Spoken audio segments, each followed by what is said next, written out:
It's astounding. Time is fleeting. Madness takes its toll. But listen closely. Not for very much longer. I've got to keep control.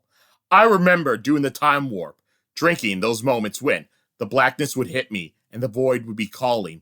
Let's listen to Cosmic Chronicles!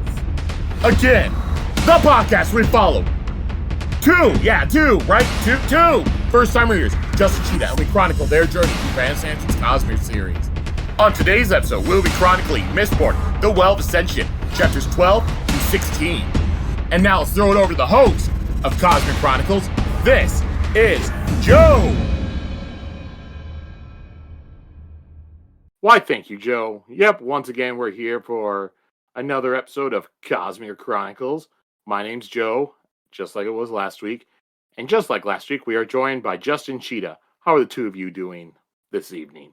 Great. Yes, as great as I was last week. That's good to hear. Yep, and yeah. All right.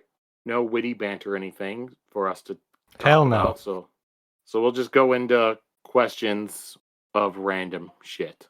So this week, let's dive into the world of classic American animation. We'll start off by saying who your your favorite character from the Flintstones. The Flintstones, eh? Well, my favorite was always Bam Bam, because I thought he had superpowers because he was really strong. And I'll go with Barney. I always thought he was funny. Yep, especially and then when played by Rick Moranis. Yeah, and then with me, I'm gonna go Fred Flintstone. I always thought he was funny, especially when played by John Goodman. Also very good. The thing is, John Goodman at least has the shape. Rick Moranis looks nothing like Barney and still channels the spirit perfectly. Well, now, Rosie Betty, O'Donnell, I think, could have used some work personally. Yeah.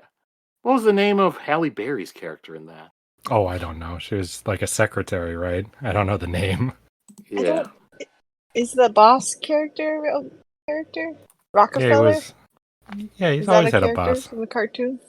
Well, he never had a name, I don't think. Yeah, he had a boss in the cartoon. It just was a different person. And also, it looked nothing like Kyle MacLachlan. All right. So, yep. So that's Flintstones. Next, we'll go to your favorite Scooby-Doo character. Oh, Velma, easy. Velma's the best one. But only in the Fred. new show. Oh, shush. Fred's the best one.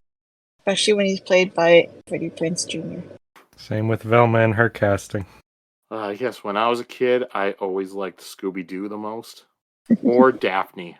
Especially when played by Sarah Michelle Gellar. Yeah, I don't think there's a better live-action casting than that movie's entire cast. Who voiced Scooby-Doo in that?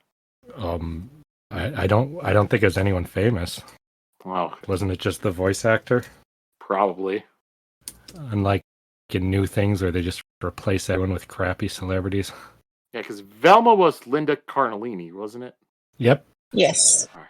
Which I don't think Justin has watched it yet, but you really should go watch Freaks and Geeks. It's not telling that long. me she's in there gets me to go watch it. She's the main character. Oh, okay. And you also have Seth Rogen. You have James Franco, Jason Segel. Oh, no. Looks like they had an actor specifically for the movie. Neil Fanning. For Scooby-Doo? Mm-hmm. 2.5 not stars. Have a cartoon voice actor. And then, let's go one more cartoon.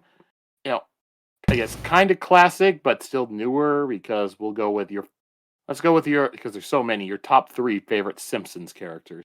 Oh, Jesus. That's a big question. Okay, for me, it's probably Bart, Lisa, and Ned Flanders. Stupid, sexy Flanders. I always really liked Mr. Burns. Always had a fondness for Maggie, weirdly. And third, we'll say Kang. Just Kang? No, I'm going to just go Itchy and Scratchy as my third character. If that can count as one. Yeah, we'll count it. All right, my favorites, I guess, number 1 would be Bart. I always liked Bart. Found him hilarious. Number 2 would probably be Apu. I always enjoyed him and felt like he had some of the best just character writing on the show. And number 3, probably Sideshow Bob. Oh, fuck. God damn it, you're right. I forgot about Sideshow Bob. Remember, a few years ago, back, before Disney Plus, back when Simpsons World was a thing, or on FXS, I went on there and I just watched all the Sideshow Bob episodes. You reminding me of Sideshow Bob makes me need to switch all 3 suddenly. So pretend I never said anything. Because it would be Bob, Lionel Hutz, and then Mr. Burns. There we go. Can't believe I forgot Lionel Hutz. What's that? Yeah, just Lionel Hutz is great. Just man. There's too many characters to pick from that. That may be the hardest one you've done so far. The Simpsons. There's like a million amazing characters. I'm withholding every urge to not do 40 honorable mentions. Yeah, I mean, I feel bad about leaving Homer out.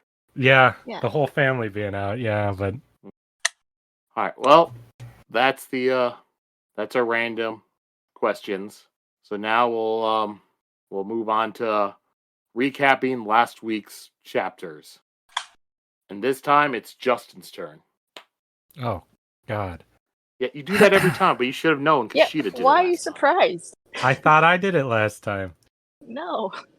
All right, recapping. Give me a second. So there's armies outside, but there already were. Rewind.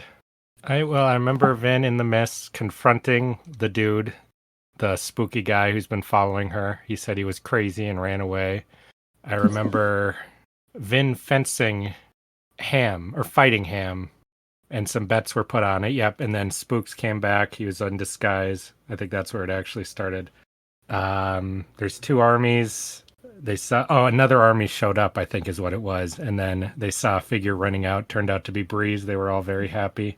Later, they found 2 skeletons in Vin's room, which really fucked with the staff, and they've deduced that somebody's been replaced with a kandra. And Vin's kandra, OreSeur, opened up a shoulder, and they put some metal in it. Tell me what I've missed. That was all out of order, too. Yeah. Well, technically, the bodies, one body was in Vin's room, another one was in a guest room. Oh, okay. Yeah, one of them was OreSeur's. Yeah. The one in Vin's room was OreSeur's.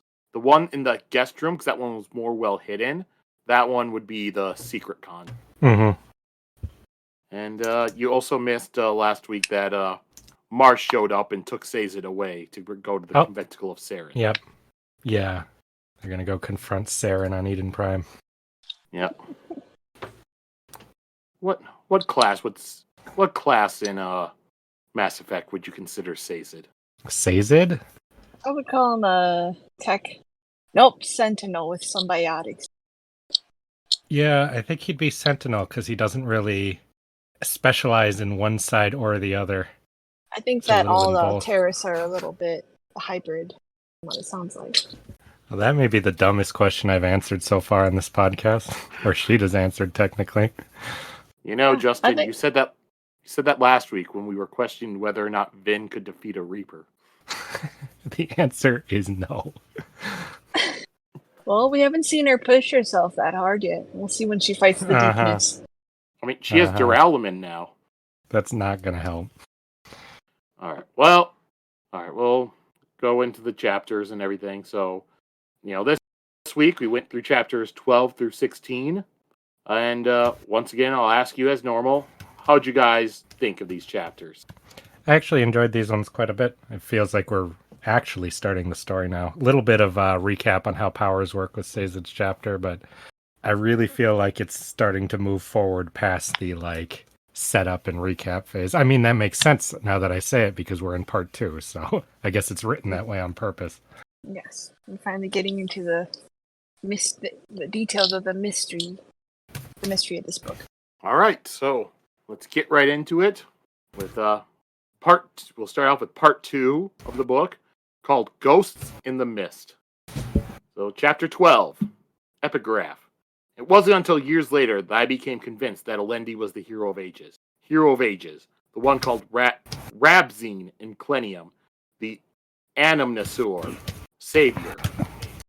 Alright, so this chapter begins with Sazed and Marsh arrive at the Conventicle of Saren, which is built at the bottom of a crater. Sazed wonders if any Inquisitors are hiding, but Marsh says that they are gone. Sazed asks him how he knows, but he says he doesn't know how, but he is certain that they are. And Sazed asks where they went, and Marsh says north, towards Luthadel, among other places. I would have pressed Marsh more on that. Yeah, not just trust him. After you said that, Well, Justin, no, the how doesn't know. What's that? Yeah, I kept being suspect of Marsh too. I'm suddenly not suspect of Marsh after this chapter, though. Oh, okay. Well, I am suspicious. Yeah. Sazed is also not very confrontational. True. Yeah, he's very up for whatever. Alright, then there is a cage that's on a pulley system that's meant to lower them down, but then when Marsh pulls a lever, it just falls and crashes. So then Marsh climbs down on a rope, and then Sazed, he just simply jumps down, but he lessens his weight by storing it with Ferrochemy, so he falls slower. Then after they're on the ground, the two of them use their powers and force open the doors into the conventicle. And then as they are walking through the building, Sazed is speaking aloud what he has seen and storing it into his copper mind. This way he can save the memories and be able to share it with keepers later. And like on the walls, there's like all sorts of this like metal sheets, kind of, I guess that's their sort of decorations. And then they do come across the bodies of servants that have been dead long enough that Sazed couldn't smell them anymore. I don't know why I'm so shocked whenever there's just a bunch of corpses and violence everywhere. I mean, we are going to the Inquisitor's lair, basically. So, yeah. I'm guessing it's like a raider's den or something. Yeah. But it's okay. It will only get worse. Yeah. Alright, and then Marsh is going to go up into the upper levels of where the Inquisitor's quarters are. He doesn't want Sazed to follow him because he must be alone when he goes up there. Yeah. And very, very normal. Yeah, that really does show what you said about him not being confrontational. That he's just like, all right. Okay, I need to do something. I don't need you to see. Like, it's gonna be secret. He's like, okay. Doesn't want to be judged or seen with their travesties, he said, or something, right? Wishy-washy. And, as Marsh is gone, Sazed then, he explores the rest of, like, the area that they're at. And he finds a stairway that goes downwards, which has some more rooms in them. And one of the rooms appears to be a torture chamber. There are metal tables set into the ground that are bloody. He doesn't see any torture implements around, but he does see some spikes that are similar to the ones in an Inquisitor's body. Some of the spikes are bloody, and all the spikes seem to be made from different metals. And Sazed wonders if this is a place to make new Inquisitors, and he also wonders if they've been making new ones during the past year. Sazed finds another doorway which leads into a stairway cut directly into the stone. He goes down it and he finds a small room. On the wall of the room there's a 5-foot metal slab. And he reads it, and what's written on it is Quan's inscription. So the epigraph that we've been reading is this metal slab. I didn't put that together, but that seems very obvious now. He even says it's just like the book from the first book. Yeah, because he reads it, and like literally the first thing he reads on there is the first epigraph that we had. I write these words in steel, for anything not said in metal cannot be trusted. Sazed begins to read it, and after he reads a few lines, Marsh arrives saying that the quarters were empty and that this was all a wasted trip. And Sazed says that it wasn't really wasted because he found the metal slab, which has to do with the Terris religion. Sazed wants to read it and copied it into his metal bind, but Marsh says that they will not stay here. So instead, Sazed suggests that he takes a rubbing, which Marsh agrees to. Because Sazed wants to take that rubbing back north to his people. But he decides instead to go to Luthadel, and he'll send messages north. Because he finds that he now has a valid excuse to return to Luthadel, but he still feels guilty about it. And that's the chapter. I like the descriptions of how this place was, or how Sazed describes them. How they're clearly not that sentimental, they're not that into artistry, everything's kind of just for function. It really feels like what we know about those guys and how cold and creepy they are. Anything else either of you want to bring up with this chapter? Only at the end when we do our predictions. All right. You say that so slyly, you think you got another winner, Sheta? No, just a humble prediction. On to chapter 13. Epigraph. When I finally had the realization, finally connected all the signs of the anticipation to Elend, I was so excited. Yet, when I announced my discovery to the other world-bringers, I was met with scorn. Oh, how I wish that I had listened to them. So Vin and OreSeur are on a roof, looking over the city, and Vin feels as though the mists are coming out earlier in the day. Vin begins to ask OreSeur about how to find out who the imposter is, and OreSeur explains that the kandra will be following his contract. Kandra are not allowed to enter human society without a contract, and there is no such thing as a rogue kandra. And Vin figures that the kandra must be a spy from one of the warlords, the obligators, or possibly even another noble in the city. She also reasons out that since kandra cannot kill humans, that means that its master must have killed somebody, and then the kandra took that body. She asks how she can be able to tell it apart, but OreSeur explains that they replicate a body perfectly, that they rarely make mistakes with their acting. His kind is very skilled. And then next, Vin asks if she can spot a kandra with allomancy, and OreSeur doesn't want to answer. Vin asks why he is hostile, and he says that he is her servant and will do as she commands. And she asks if he was like this with all his masters, and OreSeur explains that he was fulfilling a role with them, and that Vin has given him no direction, and he had and all she had given him was the bones of an animal. It's not who the kandra is that is important, but who they become. That's really interesting insight into his character.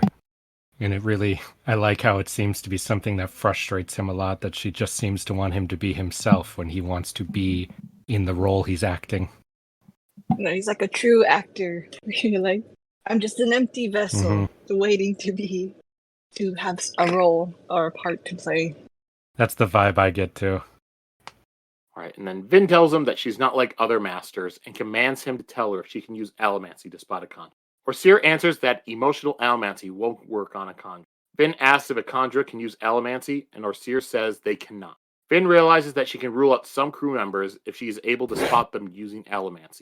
It won't be able to rule out docs and help. Vin then asks why the crew had talked about keeping OreSeur away from the Lord Ruler or Inquisitors. But he refuses to answer, and he says that the contract states that he's not required to reveal secrets about the kandra. I would love to actually read this contract. Vin says I've got to give it a reread. I would love to just see him write down everything that's in there. Like, I imagine it's very long and detailed too. Any chance we get that at the end, like when we get all the magic system stuff? No. The back of the book does not have a kandra con. That would be great. It'll probably just be filled with all the legalese. Yeah, that's why I want to read it. I want to see how technical it is. Yeah, you should write it and have a lawyer actually look over it and stuff. Well, I don't think U.S. law is going to apply to a kandra contract. Well, like, maybe a creative writer and lawyer. Just to say how creative writers phrased. and lawyer together, Just have Phoenix Wright go over it, see how much it holds up. Another very different law system that's not going to apply. Okay, just a writer with some knowledge, basic knowledge, and lawyer stuff. Give it to a YouTube lawyer, one of those people that Yeah. have a Yeah, YouTube exactly. One that has an interest in that kind of thing. And those people so often, they're good on the law side. They have no idea what they're talking about on the in-universe. I always make a lot of mistakes that piss me off. Oh, what was it? Just like the one guy who did the whole YouTube video breaking down the legal ramifications of that Shaggy It Wasn't Me song. That's stupid. Justin, I think you watched it with me. Did I? Yeah. Yeah, he's just like, yep. How well does the "it wasn't me" defense hold up when the girl starts asking about it? Yeah, I don't need to watch a whole YouTube video to answer that for me. Oh my god. Oh no, because he goes down everything. He's like, yep, she saw me, on the counter. Wasn't me. It's like, oh, you have visual evidence now. I don't see. It was I hate this. just the fact that he, it was like his joke video. He was going on vacation, but that one was hilarious. Just watching him break it down. Well, so we'll continue. So Vin then thinks about Rashik and how he had killed the hero of ages, but she doesn't know what happened after that. She knows the hero was on a quest to destroy the deepness, but not much else is known. And Vin also thinks back to the Lord Ruler's last words about how, you don't know what I do for mankind, you have doomed yourself, sort of stuff. And then Vin asks OreSeur about himself and what he likes and dislikes, but he doesn't want to answer, and Vin can see the resentment in his eyes. It is the same sort of resentment she had felt against the crew leaders she had growing up. And Vin decides to tell him that she loves the mist and the power and freedom they give her. And she also says that she hates being afraid. And then Vin feels a faint pulsing with her bronze, the same that she had felt a few days before. She decides to go after it, and she tells OreSeur to follow if he can. Vin goes out, and after moving around, she's able to find the beam that was made out of mists, and it was at a place where it could be able to see Vin and OreSeur. Vin asks if it was watching her, and it dissipates. And then something cold grabs Vin's arms, and she falls back out of shock, falls out of the window and down to the ground. Afterwards, she looks up at the mist, just the overall mist, and now they feel ominous and obscuring. And Vin doesn't want to feel this because the mists are her home. Scary. Yeah, that makes me feel for her. That's really sad to lose something like that. Especially that was like one of the first things Kelsey taught her when he brought her out. It's like the mists, they are like our home, they are our friends, that sort of stuff. Mm-hmm. All right, so then we jump over to Elend. And Elend is having a meeting with Team Venture about what to do. He is 2 hours late. So Elend shows up. I don't want to hear it be called Team Venture. That's too confusing to me. Yeah, I don't like that either. Don't do that, Karen. Why? It's Elend Venture. He's having a meeting, so it's his team. Thus, Team Venture. Yeah, they are not his team, though. They're Kelsey's team. And now they're more Vin's team than his team. Like, half of them don't even like him. I mean, Elend's going to get into a fight. He's going to beat someone. Then he's going to yell, "Go Team Venture!" Yep. That's why I don't want that. It's too... You can't mix your franchises like that. It throws me off. Ham could be Brock Sampson. No. I don't think so. Okay. Vin probably fits more with Brock than Ham. Yeah, I would say that. All right, so Elend shows up for the meeting, and he decides to start it, but the crew says they've already discussed what they were going to talk about while he was gone. The armies are just going to wind up putting them under siege and starve them and make them desperate enough to want to team up with one of them. They won't be able to outlast them, so we'll have to choose which man will take over the city. By Breeze bringing the second army here, at least they will be able to demand something in return. And the crew believes that Set would be the better man to partner with. He's not a fan of central dominance, so will likely let Elend stay as a provincial leader of the city. Ham wonders if Straff could be better since he is Elend's father, but Elend thinks that Straff would break their promises once he's able to. And Breeze confirms that Set would be better. He's willing to let others rule as long as he gets glory and coin. Breeze also says that Elend will also have to convince Set that Breeze has been executed since Set isn't a fan of him. Really? Not a fan? Well, we only saw him being chased out by archers last time. Yeah. And then Elend asks how Set treats a Ska, and Breeze answers not well. And Elend doesn't want to do this because he doesn't want to betray the Ska. But Doxson says that it's not a betrayal if they simply have no other choice. But Elend still says that he has a plan. If they can cut off the supply lines to the armies, then the armies will grow hungry and have to leave. Breeze points out they could also that the armies could also wind up becoming desperate and attack the city. But Elend says that they could have their army be used in roving bands in battle. Doxson says that they've got an army of boys and men with barely a year's training. They cannot win this battle by force. And Clubs also says that if they fight, then they lose. Breeze and Ham, they discuss how attacking the canal lines could work, and it could make Set more willing to come talk to them. Elend steps in and says that he wasn't done talking about his plan. He says that they need to find a way to get Straff and Set to fight each other. Elend points out that with 3 armies, this is now politics and not warfare. They need to convince each of the 2 armies that they are allies and try to turn the 2 out there against each other. I'm always a fan of that kind of plan, so I do hope it works. I have my doubts, though. Anytime somebody explains a plan in a book, or a story, it never goes through like you hear it's going to. Yeah, I want to see a book where they just explain a plan, and then you read, and then it just happens. Yeah, everything goes smoothly. So you gotta just read it again. Wait a minute, Justin, I can tell you a book where they explain a plan, and then it happens pretty much exactly how it was explained. Is it one I've read? Yes. All right. Ready Player One. Oh, yeah, that's Because everything always goes the way that he pretty much plans it. Yeah, no, you're absolutely right in that one. And then they There's all also right, well, it's also never any stakes in that book because he'll be like, all right, here's my plan. Here's the risks involved. Then one paragraph later, but don't worry, you already have this backup thing in case this doesn't go that way. So yeah. so there's no risk. Let's say a book that considers the reader a little more. It's a fantasy. It's What's the a fantasy? coolest. Ready Player One. This is a fantasy. It's like what is that? Mary Sue fantasy. I'm the best kind of thing. Oh, I wouldn't go that far. Some parts. I don't know. I hate almost in the first book. I hate almost every character in that. In the second book, I wind up switching it to actually hating every character, even the ones Yeah, that I liked no. the first one.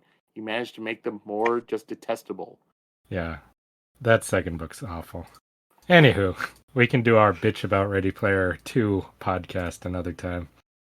All right, so back to this and the plan. So the crew points out that Elend's idea will be tough and it's going to take time, and they are going to be under siege during all this time. But they also like the idea. And Elend realizes that they like the idea because it's foolhardy, brave, and a little insane, kind of like a Kelsier plan. And Elend talks to them and he tells them that they are gamblers and that his plan must appeal to them more than bowing to Set. And Ham asks about the assembly, and Elend points out that they cannot open the gates to an army until after he has his parley with Straff. The crew is still a little hesitant because this plan relies on Elend. He needs to be able to scam both leaders with zero experience scamming people. Clubs just shrugs and says, yeah, let the kid try. So the crew agrees to the plan, and Doxson says to give them time to come up with some options and ideas, for how to proceed, and that they'll meet again in a few days. As Elend moves on to his next topic, Captain Damoon knocks on the door, and he says that the guards had found a woman in the next room listening in. They bring her in, and it is the Terriswoman that had been watching Elend at the assembly a couple chapters ago. And she says that she wishes to speak to the king alone, and that the other men are excused. And she explains that Elend doesn't need to worry about his safety because of the young Mistborn girl hiding out the window. And Elend points out that she's a keeper and asks if Sazed had sent her. She says that she's here because of him, but she was not sent. So Elend agrees to speak with her and excuses the crew. And that's the chapter. Elend is lucky that he's not just murdered. But Vin's right outside the window. Yeah, she totally is. Or so she said. That's just Betty what just the believed assassin that was said. so funny. Yeah. Just like, This sure, would be guys, a pretty leave me shitty alone. assassination, though, to use that as your attempt. If you're just if that's your one goal, Yeah. he's just so asking for it. I just can't. Do you know If what only- Vin will do if you were killed, you stupid? Vin will just kill the world, I feel like. Well, that Or goes she'll into my Oh, no, you first. I was going to say, or Vin will just break down emotionally. Kind of like what she... Yeah. That goes into my... Elend not knowing what he's doing is actually a plot point, which I'm glad to see going forward. But I had a lot of frustration with him here when they suspect that somebody's been replaced with a kandra, and he reveals this entire plan to everyone on the inner circle. That really bothered me. Yeah. Just him being they all seem like their normal selves, so I'm just gonna keep going. And he's Yeah, he even says that. why? Reading through...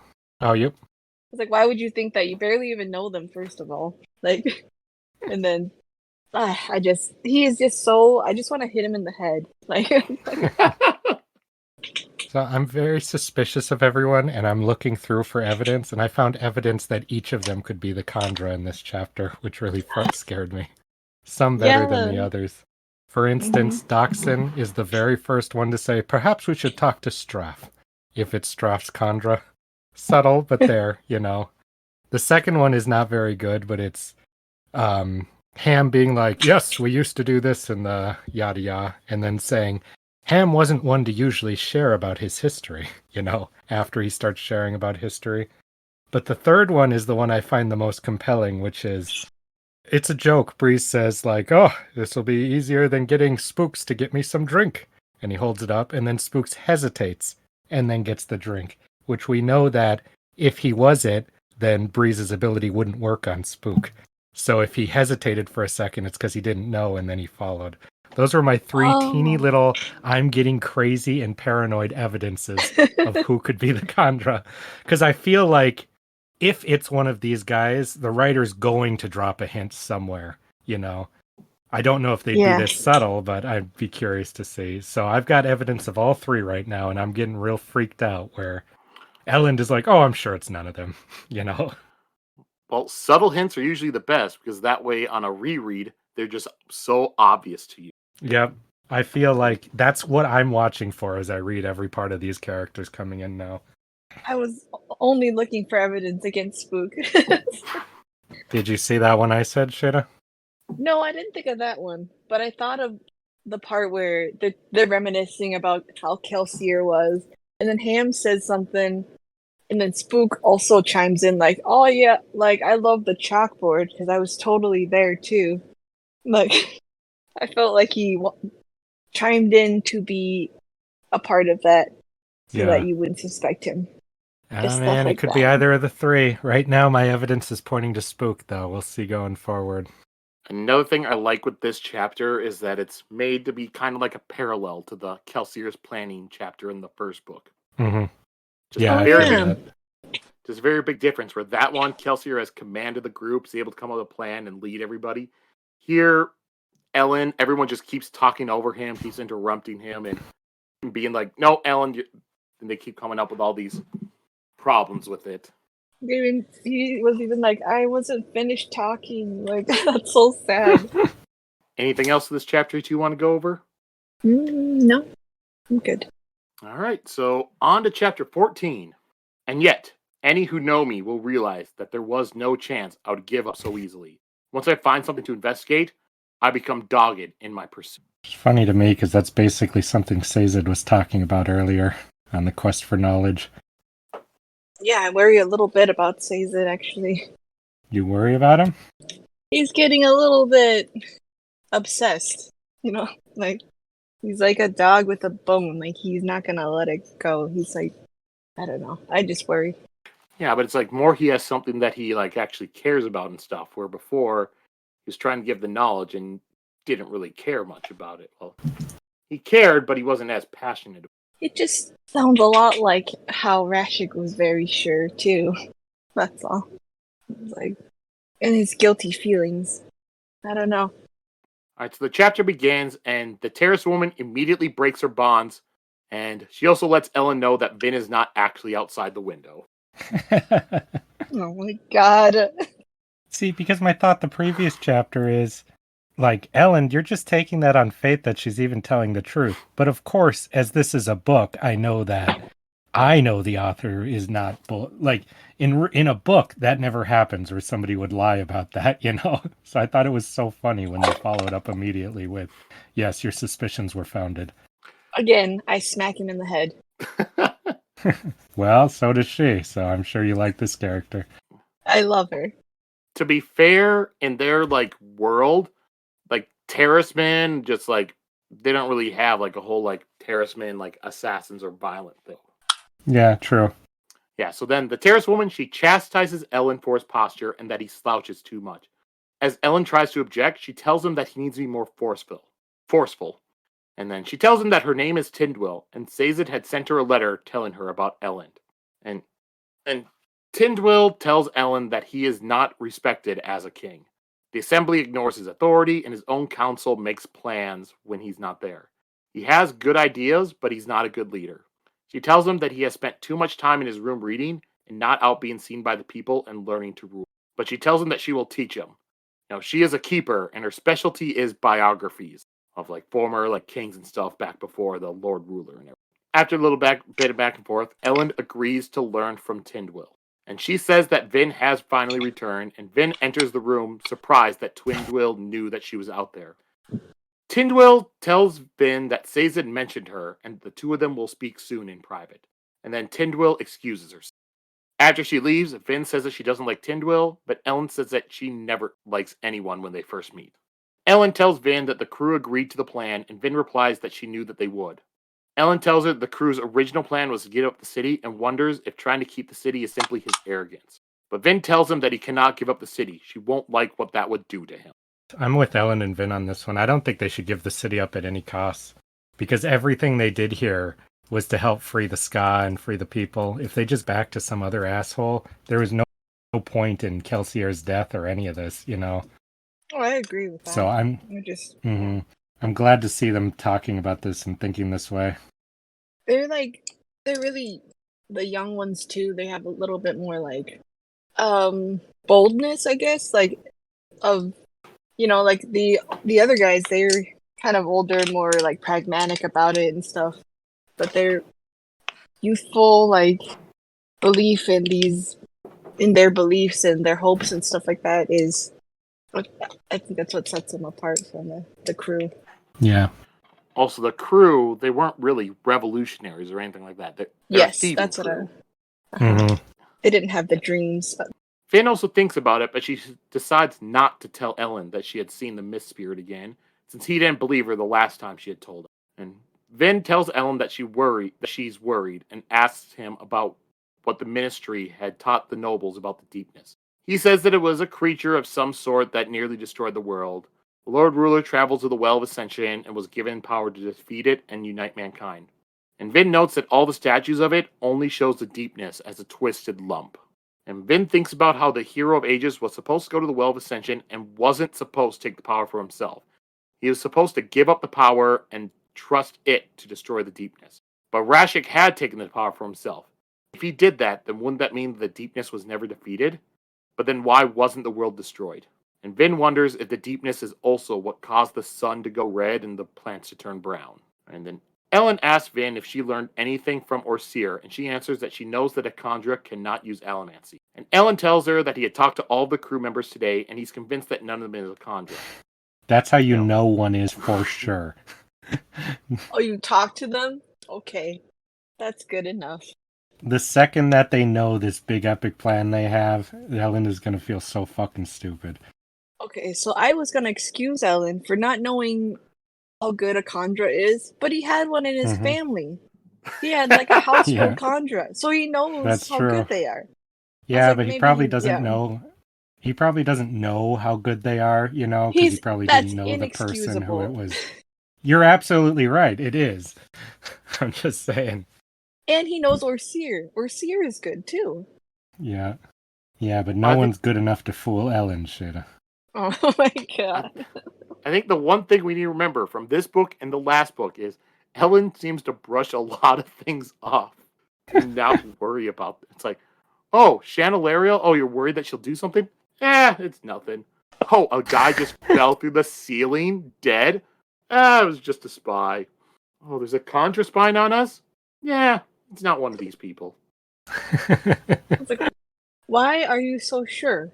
Why are you so sure of yourself? Like, I am beginning to wonder what Vin even sees in him. Like, oh, I totally understand what she sees in him. He's a really great guy, Oh, I just don't think that he's, I don't think he knows the real world like she does. That might even be part of what she likes about him, that he's not like how everyone else is, just expecting the worst of everyone and everything, That he's all hopeful and clean and has never experienced bad stuff in his life. Well, he's experienced bad stuff, just different kinds of bad stuff, I just think he must be pretty dang cute. Well, that too, That's of course.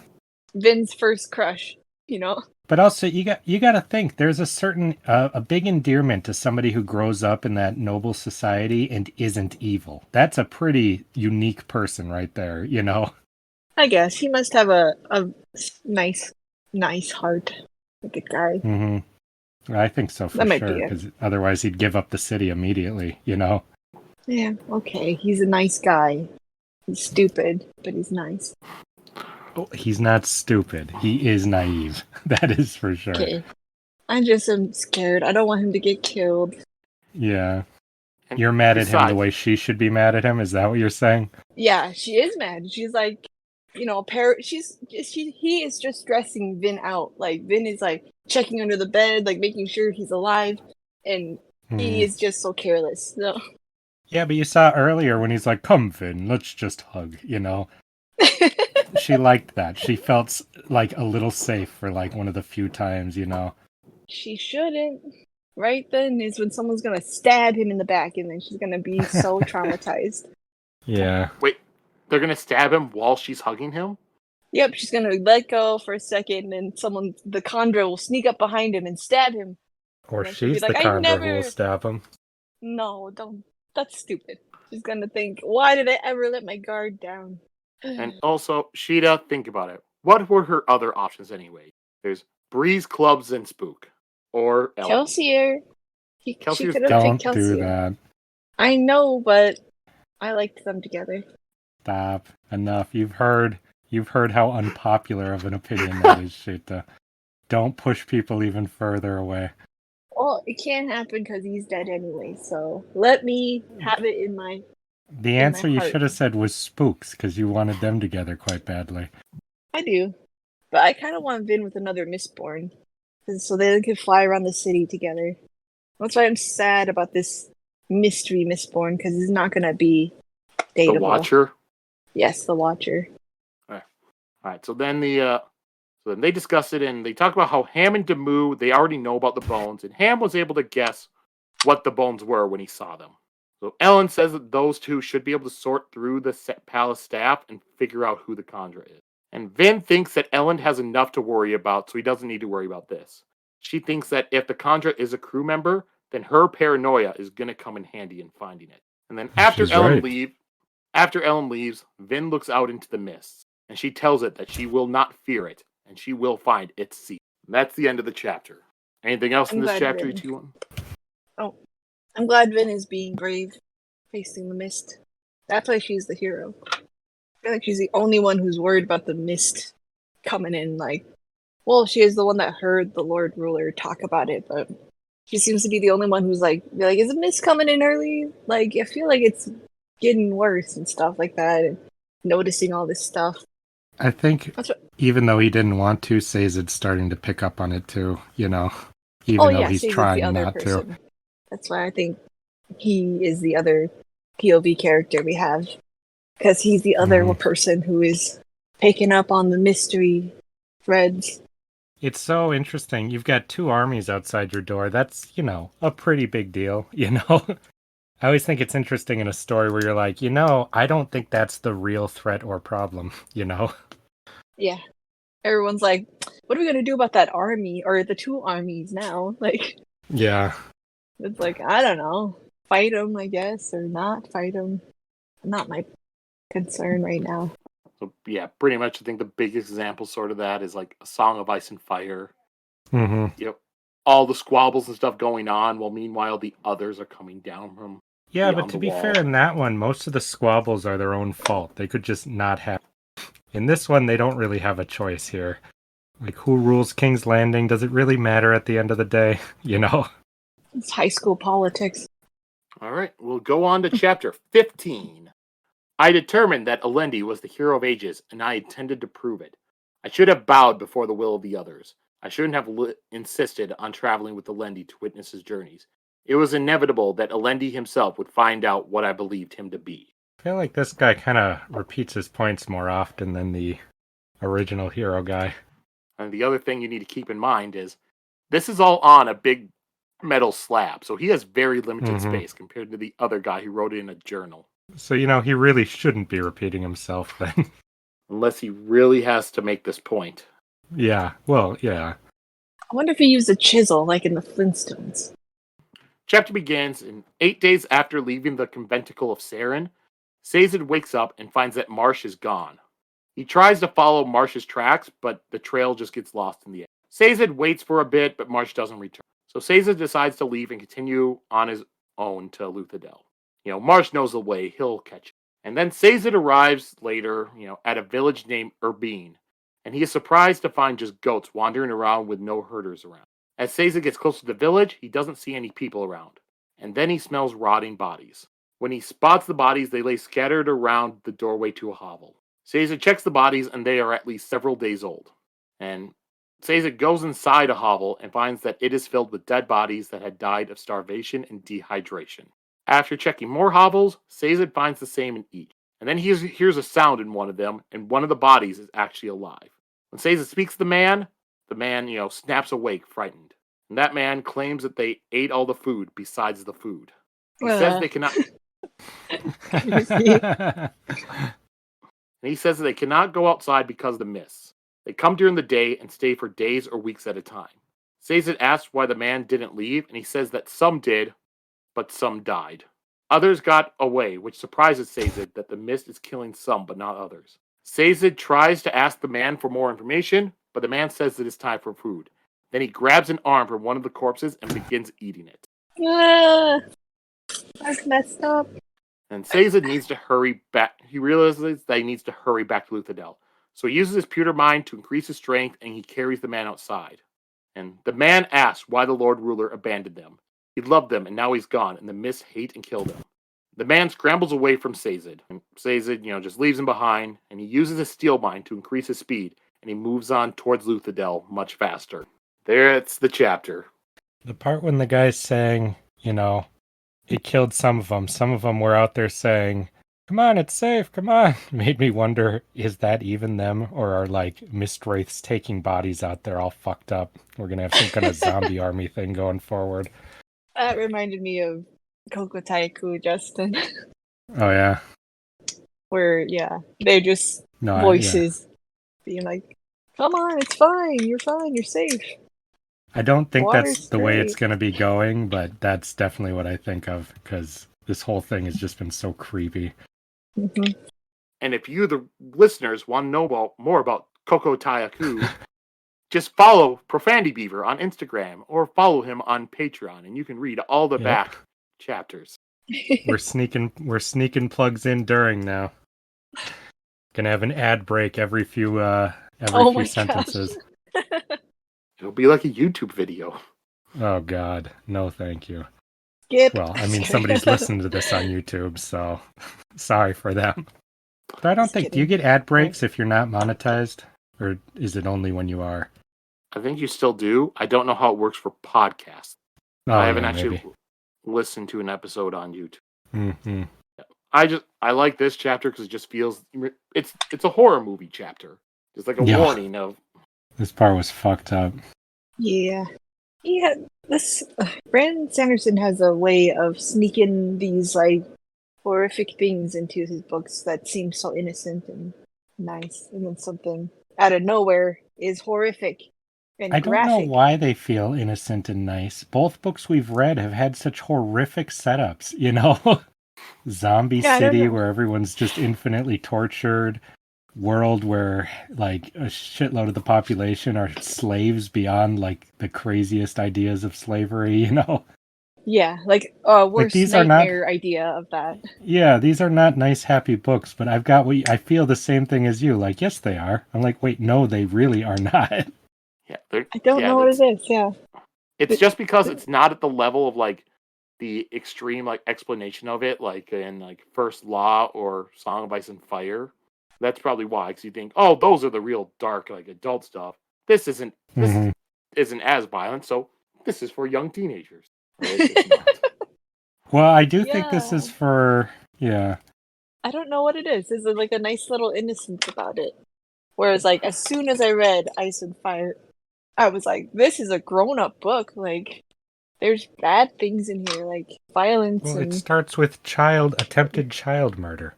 That's 10 chapters in. No, that was. Is it? Yeah. It's very but far but the first Bran chapter does have a man get beat.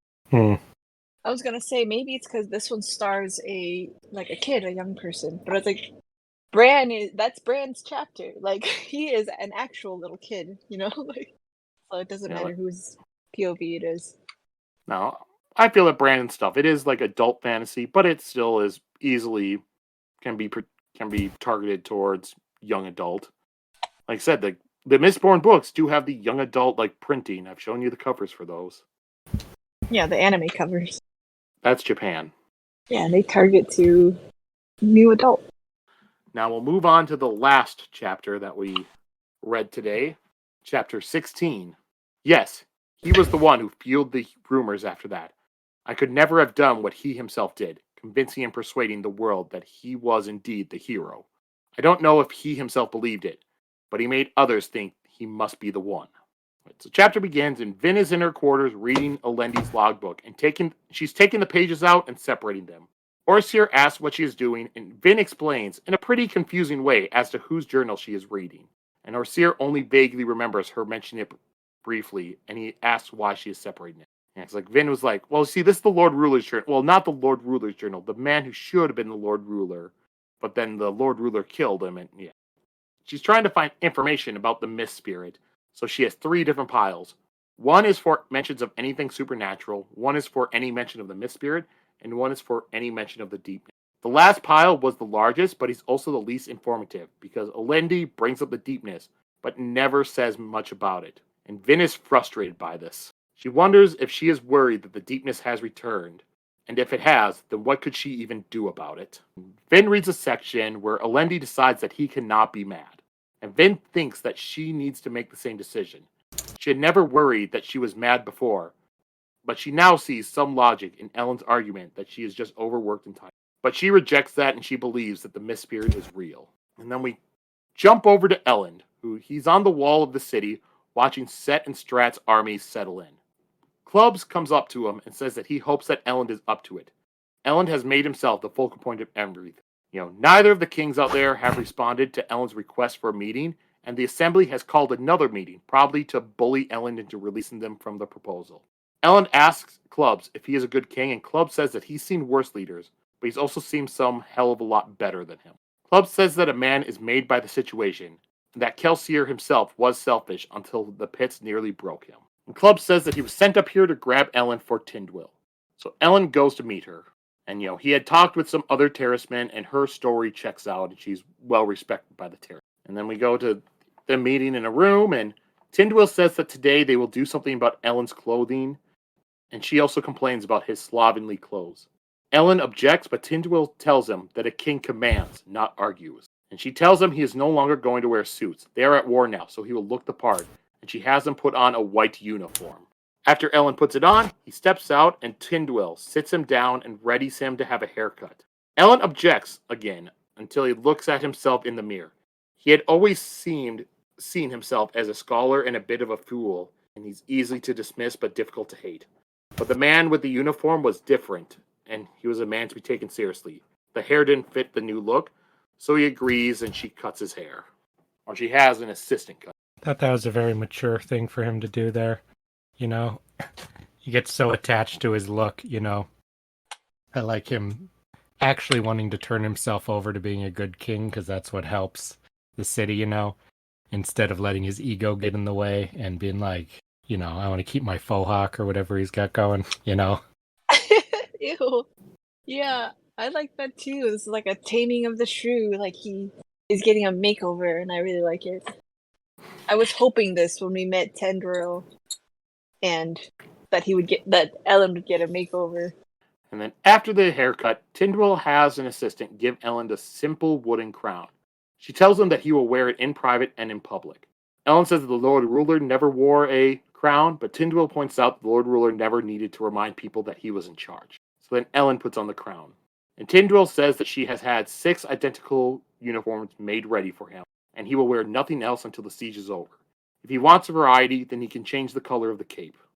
Tindwyl says that he should be able to deceive people for now. She then says that he will need weapon training. He cannot always rely on Vin. As a king, his troops will expect him to lead them into battle. He will discreetly train with a dueling master, and hopefully the siege lasts long enough for him to improve before he has to fight. He can perhaps learn to be a king. Until then, he'll have to learn to fake it. And then Damu plays the part of Freddie Prinze Jr., because he enters and he's taken aback for the moment by Elend's look. Not how I'd describe it, but yeah, basically. Damu says that a messenger from Straff has arrived.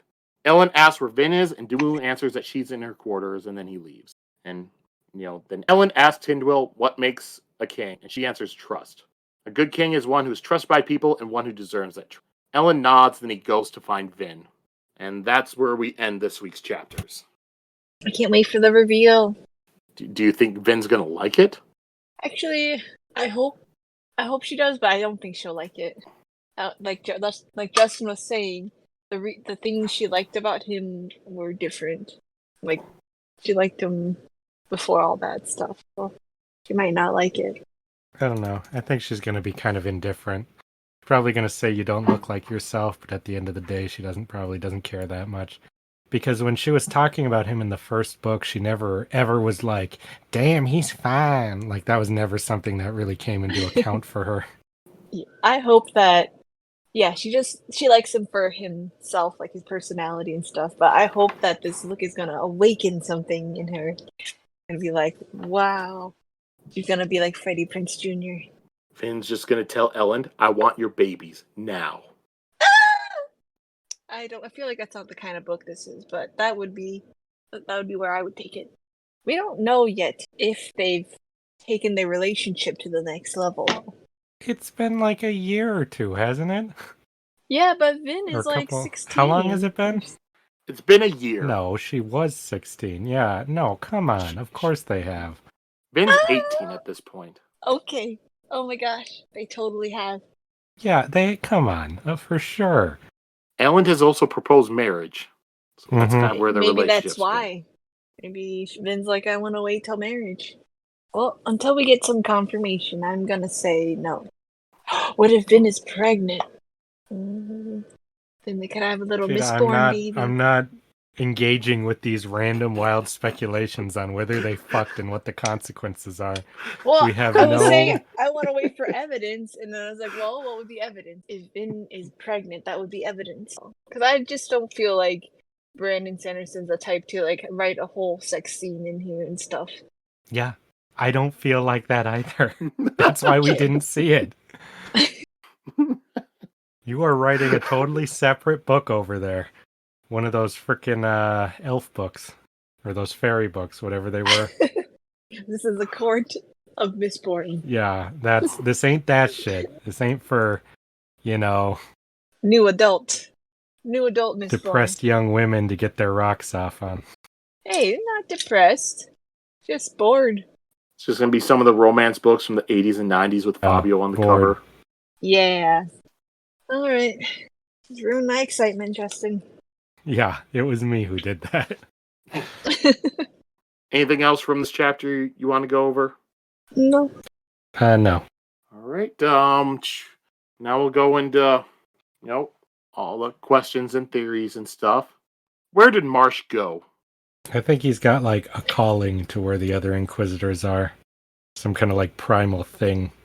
I think he just needed a bathroom. And no, I think that too. He was probably, because they were so close to the place, I think he must have found something and it was investigating. Oh, you think he lied about finding nothing? Yeah. I think he went to investigate and maybe something went wrong. Like he fell in a hole or something. And, yep. Fell in a stuck. hole? Yeah, or, is trapped somewhere. Oh, so not that he lied about finding something.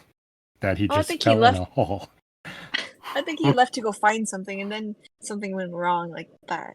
And then I was surprised Sazed just left like that. Like, without checking, like, what if he needs help? Well, he waited for quite a while.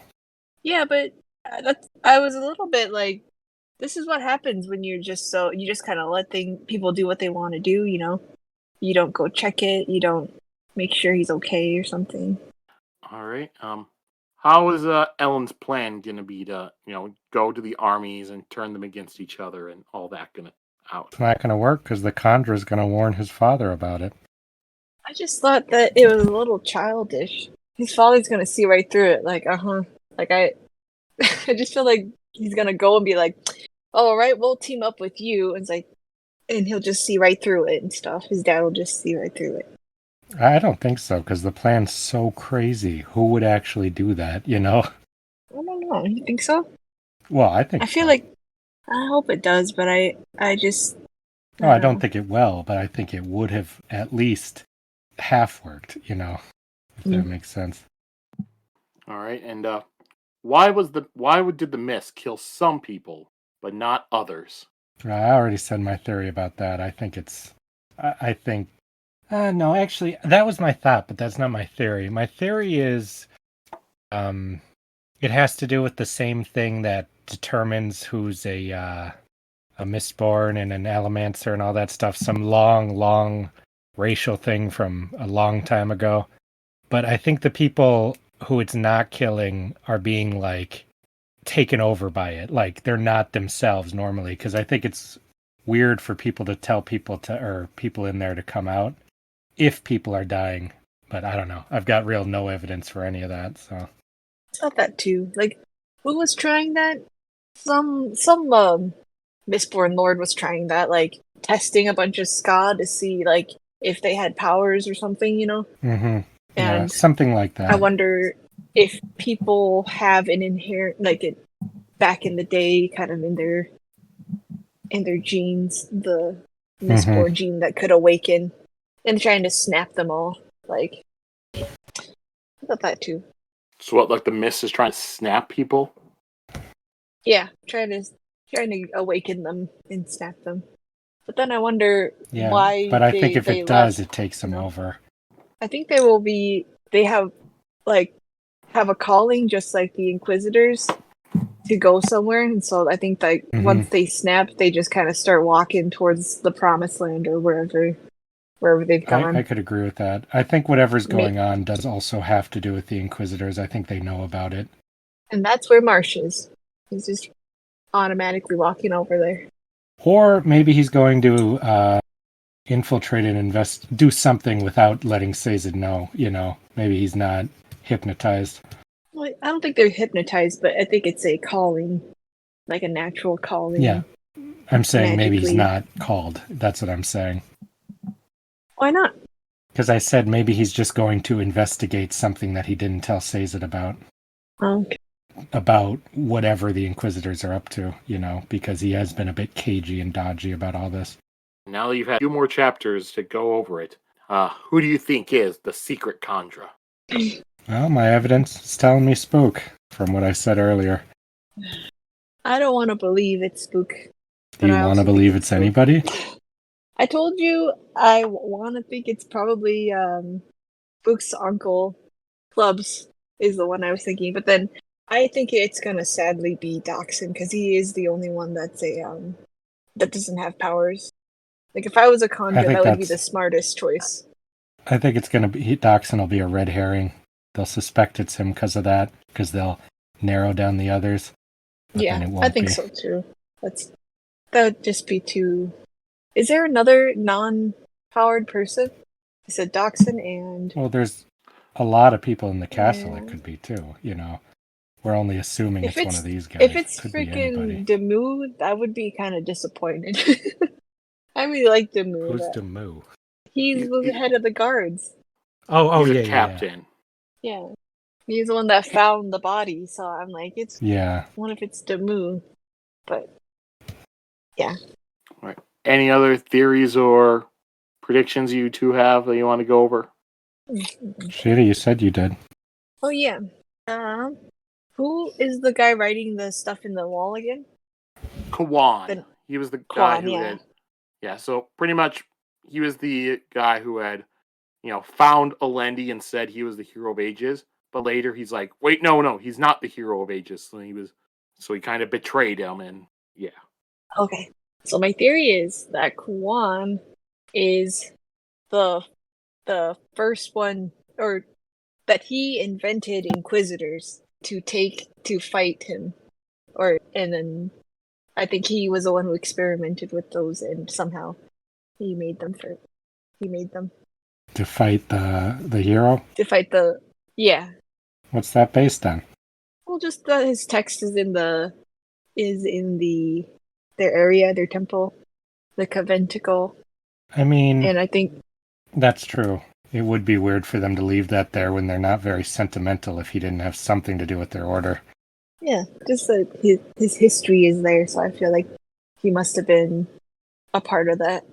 He might have even been turned into an Inquisitor. Because I feel like the Inquisitors are somehow tied to Terriswoman and stuff, so since he is a Terriswoman, I'm scared about learning the history of what happened to the Terriswoman.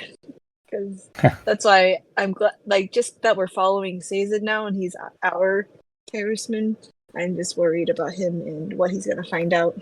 That they're the evil ones all along and they deserve to be castrated? Yeah, kinda. But I'm sad because we have another Terriswoman character, and so it's exciting. Anything else from these, from the chapters we went over today that you two wanted to discuss? That you might have missed? Not me. No, I think we went over everything I wanted to say.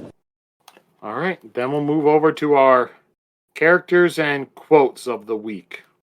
My character of the week was OreSeur this week, actually. I really enjoyed learning about, or not learning about, but touching upon what his character even is, what he is beyond being a kandra. I think it's really interesting that Vin is not using him as most kandra are often used, which is just to play a role, and they don't think of him as a person, even though she hates him so much. She's treating him like he's a person to hate. Even hating him gives him more life than just thinking of him as a thing would be.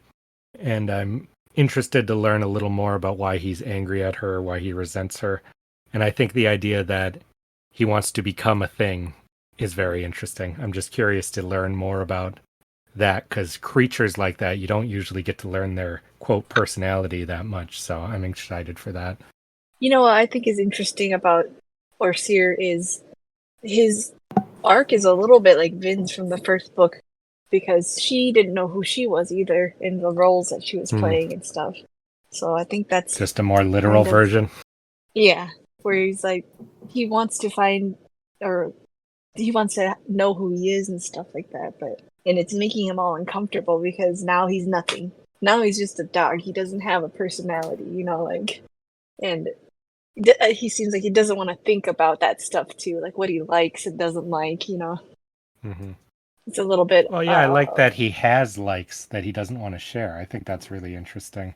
Mm-hmm. I wouldn't expect that. Like, I bet someone like him would be uncomfortable with those kind of thoughts, because then you're like, what am I, Like, who am I? Well, I wonder if it is that way, or if it is that he's just, private, I think that's the nature of the kandra, That's just me.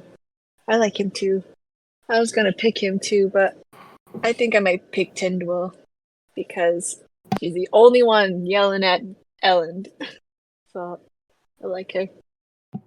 Yeah, and for me, I was going to go with Tindwyl as well. She's pretty much saying what we, the reader, have been thinking as we've been reading along. We think we've been thinking. It turns out it's what Brandon Sanderson wants us to think. We're just playing into his hand. Well, it's just showing he's done a good job. He does a pretty good job of showing Elend as weak and ineffectual. Then you have someone come in and be like, "Hey, you suck at this. Stop being slouching. Stop showing up for meetings late. People don't respect you. Yeah, try harder." Yeah, and someone like her, like, I love that she's a professional at that. Like, that's what she's good at. Like, a professional kingmaker, I think that's cool. All right, then. Or an quotes. expert, sorry. Well, mine's just kind of personal. Something that I thought was fun. All right. Okay. This is when Sazed is, like, getting the rubbing of the text and stuff, and so he says, this discovery, he thought with excitement, this will be like Rashik's logbook. We are getting close. Even as he began the rubbing, his hands moving carefully and precisely, another thought occurred to him. With a text like this in his possession, his sense of duty would no longer let him wander the villages. He had to return north to share what he found, lest he die and this text be lost. He had to go to Terris, or to Lutherdale. From there he could send a message north, or send messages north.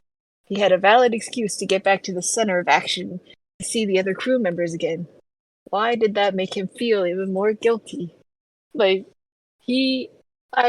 already like this aspect of Sazed in the first book, where he was like describing how Terriswoman are and how he is like a rebel, like a wild child, so I thought it was funny that he is having all these rebellious thoughts against what he's supposed to be doing and stuff, and it's still all really nerdy, and I just like that. Mm-hmm. And I'm also like, it's fine. You're special. You can do that stuff. You know, you're onto something really big here. You can live your own life. You don't have to follow all these rules. I hope he can be okay with that with himself. My quote is when Tindwyl is talking with Elend. You have good ideas, Elend Venture, regal ideas, but you are not a king. A man can only lead when others accept him as their leader, and he has only as much authority as his subjects give to him. All of the brilliant ideas in the world cannot save your kingdom if no one will listen to them. I like that because it's interesting to think that literally what makes a king is if people allow you to be king. It's that simple, you know? And they're I like not that. going to allow you to if you don't have their respect and they don't feel, I think she says later, that they feel safe with you around and stuff. Like, we think a king means so many things, but besides the title means nothing. Then, of course, I do want to do Ellen's response of, this last year I've read every pertinent book on leadership and government in the 4 libraries, which I just think is a hilarious way to respond. Like, it's interesting to see how defensive he is at first, which surprised me, actually, you know. I think we're getting a really good situation where he's going to be almost irrecognizable by the end of this book. It shows a lot that he's about him too, like his personality. Like he doesn't take criticism well, even though he really needs it. You know, he must have. Well, not unasked for criticism, that's for sure. I think especially with the field that he thinks he's very good at and knowledgeable about. Like this is supposed to be his, you know when you get criticized about something you think you know or you're an expert at. All right, then my quote will be Elend and Clubs talking on the walls. I want to be good at this, Clubs. Nobody else is going to look after the ska like they deserve. Set, Straff, they'd only make slaves of the people again. I want to be more than my ideas, though. I want to, need to, be a man that others can look up to. Clubs, my experience has been that the man is usually made by the situation. Kelsier was a selfish dandy until the pits nearly broke him. He glanced at Elend. Will this siege be your pits of Hathsin, Elend Venture? I don't know, he said honestly. Then we'll have to wait and see, I guess. Is that one very much telling Elend, well, just showing that Elend, wants to be a good person, wants to do what's right for everybody, and Clubs, just telling them it's a great season for you. That's what happened to Kelsier, and it made him a better man. And this siege could be what makes you a better man, or could be what shows that you are a crappy king. Clubs is very wise. I hope he's not the kandra. Well, maybe he's only saying wise stuff there because he is the kandra. Exactly. Now, before we go into next week... go. It's kind of meta. I just don't think that you would have said that if he was the kandra, Joe. You don't know. He could be throwing you off too, Sheta. I don't think so. Oh, I've said other stuff You never know. Throwing you off in the past. Hmm. All right. Now, before we go into remaining silent... I'm sorry, because remaining silent is just as telling, Sheta? Yeah, that's you never true. know. All right. Well, we'll go on to... Before we go into next week's chapters, I just have one comment we got on a YouTube, episode. Uh-oh. So this one was put onto the episode for Elantris, the end of it, so chapters 55 through the epilogue, and it's from Crannock Shade 4814, and this one I believe would be aimed at Sheta. Uh-oh. All right. So the comment is, "Wow, you drew that without reading the books? I assumed that the thumbnail was added later, and you had at least have read Mistborn by that time. Great job." Yay! Thanks. That is crazy to say. Yeah. Yeah, I did not know what that was when I drew it. Joe just said a tattered or a cloak that was all stringy like that, and I was like, all right. Also, I added that mist just from a feeling. I didn't know that the second book series was going to be called Mistborn, or that there was going to be mist of any kind. So that was just a weird, lucky thing. Any reply you want me to put in for you? Oh, yeah. Because I can just type a reply to them. Okay. I'll just say, thanks so much. And it was a crazy coincidence. That's the most... What? Yeah. Just the most generic YouTube response. Thank you. 2 emojis. No, it was a crazy coincidence, and it was kind of creepy that it was so accurate to how Mistborn ends up being. I am curious for the colored hair character, though. I don't know what that one is. That's Vin. No, it's not. That's her rainbow form she unlocks in the next chapter Oh when she my goes gosh, Super Saiyan. stop, Justin. I thought that maybe because, mist is kind of weather related. What if there's a rainbow thing happening? I don't know. All right, there, threw the reply in. Okay, cool. So now, so Krinko Shade, if you're still listening at this point, you will know that this is the exact moment that we put that reply to your comment. All right, so now we'll go, like I said, to next week's chapters. So, so next week we will be reading Mistborn, The Well of Ascension, still staying on the same book. Oh, and we will good. We will be reading chapters 17 through 22. Yep, 17 through 22. Okay.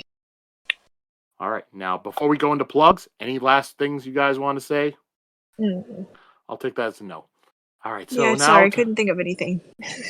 all right. So now, time to plug away. Well, I already cheated. We got my plug earlier, so I'm going to call it a day. So if you're somebody out there that just likes to jump ahead to the plugs, you will have to listen to the episode to find that plug. Yeah. That's true. It is hidden in today's episode. For the one In case guy doing the entire podcast plug wiki, he's going to have to go through the whole thing just to find that part. Yeah, Justin. I'm And gonna make it difficult. That's a waste of time. Don't make that wiki. If someone is able to find the hidden plug, you get the prize of being able to give money to Justin via Patreon. Yeah, yep. Lucky you. But only if you find the plug. You cannot sign Not up me. if you don't. You have to find it. Yep. Stupid. I'm gonna have to kick off everyone who's on there right now because they're just a bunch of posers who never found the plug. Don't go that far. Already did. Too late. All right. Let me just say, you can follow me on Instagram for my art and crafts at Sheta_low. And then for cosplay stuff and fashion stuff and just daily life stuff, you can just follow my other Instagram at Mermaid Machete. All right. Then for overall Cosmere Chronicle stuff, if you want to leave comments like the one we read off a little bit ago, you can leave individual comments on YouTube episodes. Cosmere Chronicles on YouTube. Simple enough.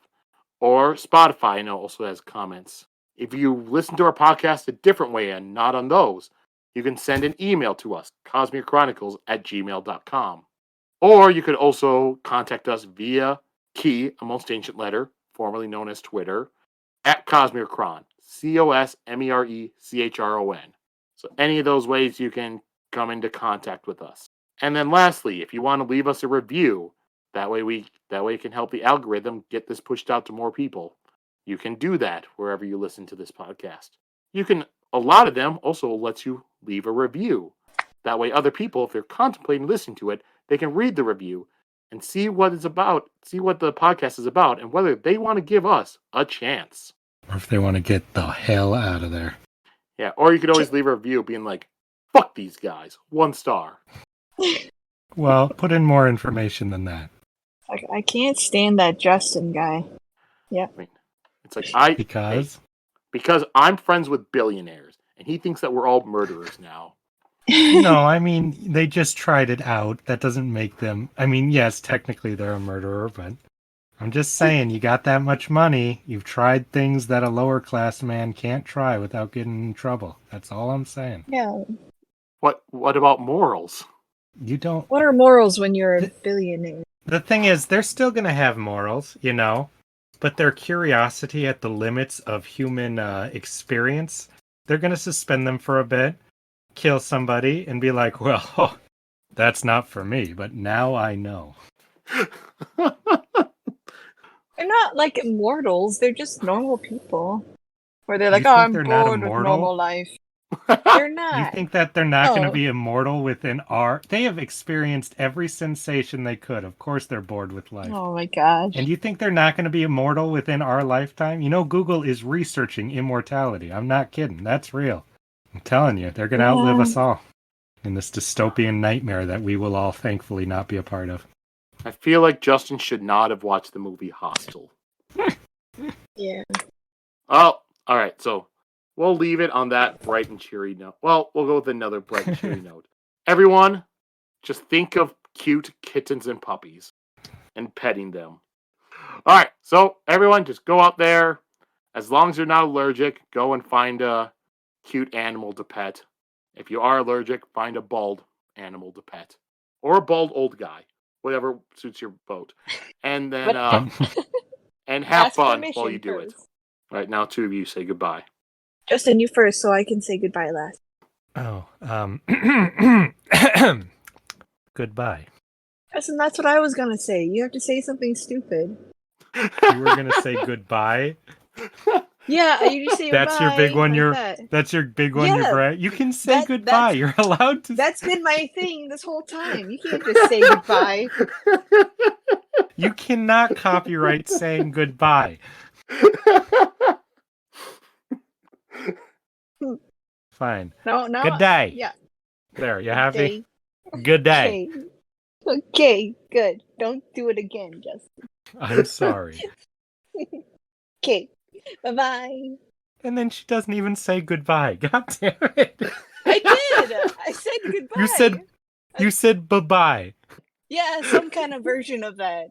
Oh I just my say god. bye. Joe, end this podcast. All right, we're ending. Please join us next week.